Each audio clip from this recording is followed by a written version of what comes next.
Bonsoir à toutes et à tous, bienvenue à la maison Cartier-sous-Gare. On est très heureux de vous avoir ici ce soir pour cette avant-dernière soirée de notre cycle qui s'intitule Faire œuvre d'émancipation, cycle que le groupe vaudois a organisé avec la complicité de Marc-Antoine Antille, qui se trouve ici.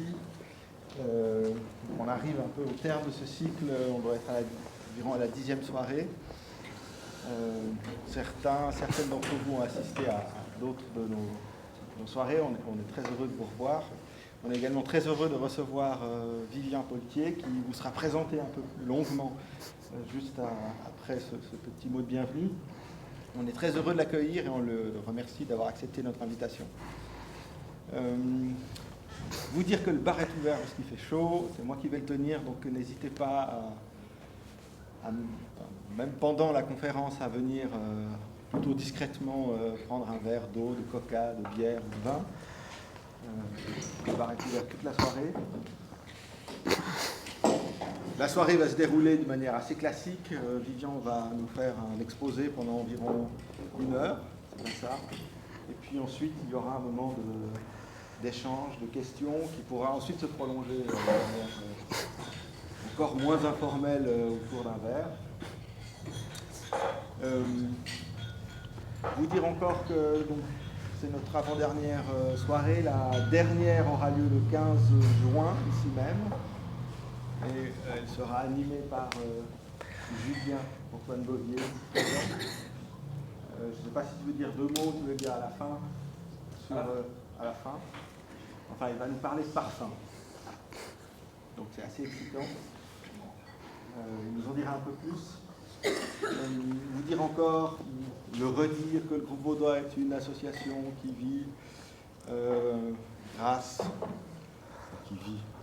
permet d'organiser des soirées grâce aux subventions, en tout cas aux cotisations de ses membres. Merci.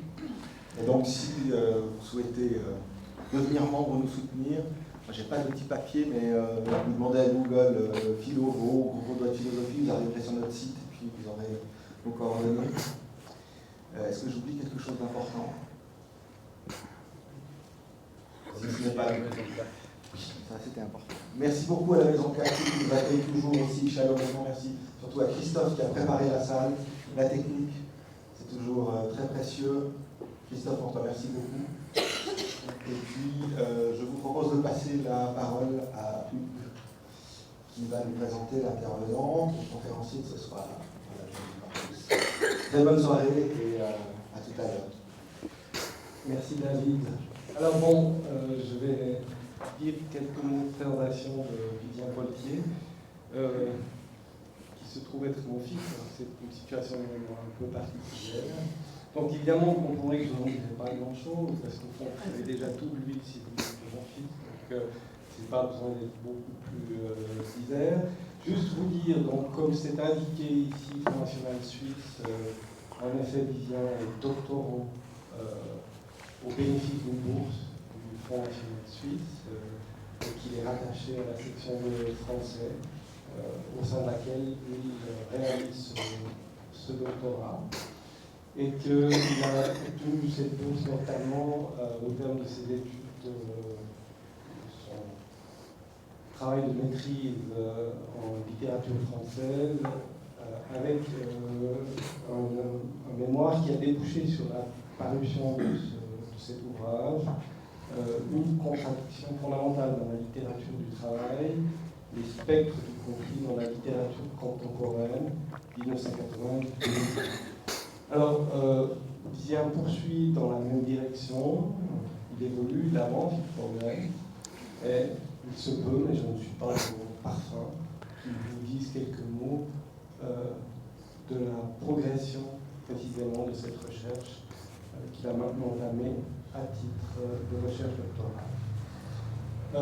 Je crois que je ne vais pas en dire plus, et cher fils, je vais passer tout de suite en parole. Merci, cher père, et merci Ça va le son? Il faut que je me penche ou si je parle ici, ça va? Je tire un petit peu. Ouais. Voilà, il faut quand même que je vois le texte, voilà. Donc merci beaucoup pour la présentation et merci également au groupe vaudois de m'accueillir ce soir pour présenter mon travail. Et donc sans plus tarder, je commence. Et donc petit avertissement, je vais faire des gestes de la main. Ce n'est pas un signe à interpréter autrement que celui que j'envoie à la personne qui va faire passer les slides et les faire défiler de manière à ce que la présentation soit plus suivable. Voilà, donc vas-y, je commence. C'est un exercice périlleux que de me lancer devant vous dans le traitement d'un énoncé aussi vaste que faire œuvre d'émancipation. Alors je vous le dis tout de suite, pour l'émancipation, il faudra peut-être repasser une prochaine fois parce qu'aujourd'hui, je n'en parlerai au mieux que de manière oblique. Ce qui m'intéressera plutôt, comme l'indique le titre de mon intervention que vous avez peut-être eu le temps de lire, c'est de montrer l'intérêt qu'il y a à prendre en compte l'existence réelle des écrivains pour lire leurs œuvres et pour voir précisément comment elles sont faites. Cela étant dit, et avant de vous présenter mon plan pour ce soir, je tiens à insister sur le fait que j'expose ici une réflexion en cours, comme ça a été dit, en chantier, comme on dit, et je n'expose pas des résultats, donc je tente un exercice de clarification de ma méthode de lecture, d'une part, et de mon projet de recherche, d'autre part. Donc voilà, votre indulgence autant que vos critiques sont à la fois requises et bienvenues. Autre remarque préliminaire, donc, je vais émailler cette présentation de mentions ou de lecture d'extraits de textes littéraires, mais aussi un tout petit peu théoriques, pour chercher autant que possible à illustrer mon propos de manière simple, accessible et, si possible, agréable. Pour ça, on verra. Bien, j'en viens au plan. Donc dans la première partie, je vais m'attarder sur 3 notions, existence, vécu, texte. J'aimerais montrer ici qu'il est intéressant d'expliquer le texte en le rapportant au vécu et à l'existence de l'auteur. Pour que ça ne soit pas trop abstrait, je m'appuierai ici sur un exemple que je trouve parlant, un roman d'entreprise assez récent d'un auteur qui s'appelle Thierry Beinsteingel. Ensuite, dans la deuxième partie, je vais essayer de vous convaincre, ce sera sans doute le plus difficile, que mon modèle de lecture est matérialiste d'une part et qu'il ne relève pas d'autre part de ce que les philosophes présents nombreux ce soir appellent le réalisme naïf. J'argumenterai à ce titre en faveur d'une stratégie de sédimentation théorique. L'idée, c'est de mettre en œuvre différents modèles théoriques pour approcher le réel de l'écrivain et du monde dans lequel celui-ci s'inscrit. Enfin, dans la troisième partie, le réel de l'écrivain et du monde... dans la troisième partie, je vais montrer comment, d'après moi, le texte configure la représentation du monde ou du monde du travail selon 2 pôles principaux. Ce sera la conflictualisation versus la déconflictualisation. Et donc il y a ces 2 pôles, mais tous les textes ne sont pas noirs ou blancs, je le précise d'emblée. Ils sont souvent travaillés par des tiraillements internes, des zones grises. J'ai omis de mettre un exemple parlant pour ce cas de figure, malheureusement, mais on pourra en dire 2 mots dans la discussion. Pour cette raison, je parlerai donc de gestion de la conflictualité. On peut aller avec la prochaine slide. Donc, existence vécue texte. C'est en tordant les phrases de l'idéologie allemande de Marx et Engels que j'en suis venu à pouvoir formuler une des pistes heuristiques les plus importantes pour moi.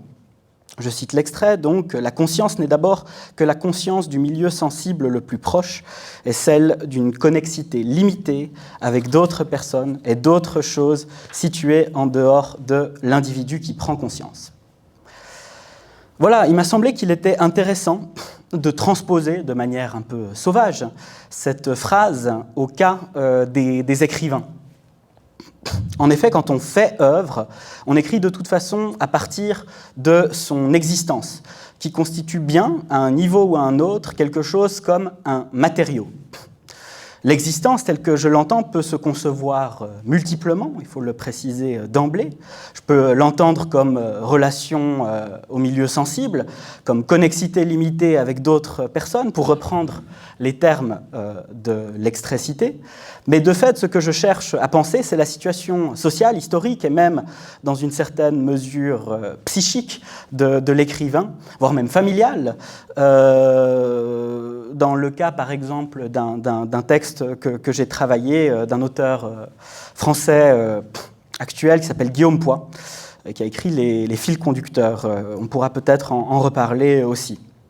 Mais dans son texte, la configuration familiale joue un rôle important. Par existence, je peux encore désigner autre chose. Ce serait au fond quelque chose comme un réservoir d'expériences singulières que l'écrivain viendra littéralement mettre en œuvre.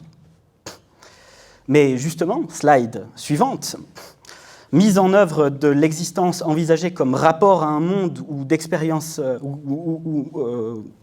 ou existence comme somme d'expériences singulières ou réservoir d'expériences singulières, cela ne signifie pas reproduction à l'identique de son existence et de ses expériences singulières. Qu'est-ce que ça voudrait dire d'ailleurs? Ça, c'est une autre question. L'écrivain n'entretient pas un rapport de transparence à lui-même en tant que sujet historico-social, mais un rapport imaginaire.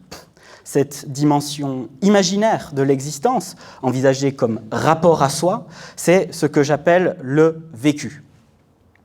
En tant que tel, le chercheur n'y a pas accès, ou très difficilement, bien sûr, mais ce sur quoi on peut s'appuyer, néanmoins, c'est le vécu en tant qu'il est exprimé. Si je vous dis « j'étais triste », il vous livre un accès à mon vécu au moment T, je dis « j'étais triste ». Mais pourquoi est-ce qu'on s'intéresserait au vécu qui, de prime abord, n'a rien à voir avec le texte? Ben là, c'est très clair. C'est bien parce qu'un état affectif, la tristesse, apparaît dans le texte fictionnel ou non fictionnel qu'on va considérer, ou que je vais considérer, qu'il est pertinent de rapprocher le vécu exprimé par l'auteur de l'affect en tant qu'il est mis en forme par le texte. Dès lors, le texte est envisagé, et ça, je ne le cite pas, mais c'est basé un peu sur Althusser, un peu sur Lacan, etc., comme système de représentation au sein duquel apparaît le rapport imaginaire de l'auteur à ses conditions d'existence réelle. Donc comme système de représentation au sein duquel apparaît le rapport imaginaire de l'auteur à ses conditions d'existence réelle.